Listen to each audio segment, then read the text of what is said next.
السلام عليكم ورحمة الله وبركاته. بانكي رامز بانكين رامز بانكي خيسل حواسا خينيو قدنا ررقيلي تا بديه سافي نانو يسيدات تركمتن هندي خيسانو أبوتين كابينيا دلدلتوني علماءوني هاوان جولين تكان قدان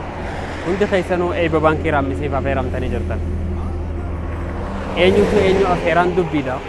isinumaatu if afeerrata baankiin kun baankii isin hundeessitan baankii hayyoota keessaniin dhaabbate kanaaf guyyaa alhada ganama saa lamarraa eegalee magaalaa Baddeessaatti bifa owwaadhaan sagantaa ulamaa'onni gurguddaan akka Sheek Amiin Ibroodhaa irratti argaman kan hayyoonni biyya keessaatii fi daldaltoonni abbootiin qabeenyaa hedduun irratti argaman kan qaamni hawaasaa adda addaa qaamni mootummaatis irratti argamu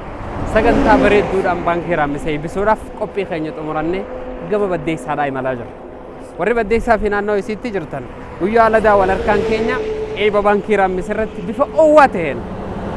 magaalaa Baddeessaatti haa ta'u isiniin jenna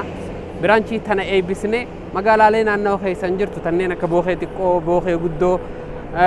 Burqaa diimtuu kanneen hundatti biraanchiilee keenya babal'isuudhaaf qophii xumuraa waan jirruuf kottaadhaa tanan wajji bareechaa eeba isiin wajji tolchaa isiniin jenna galatoomaa ulfaadha.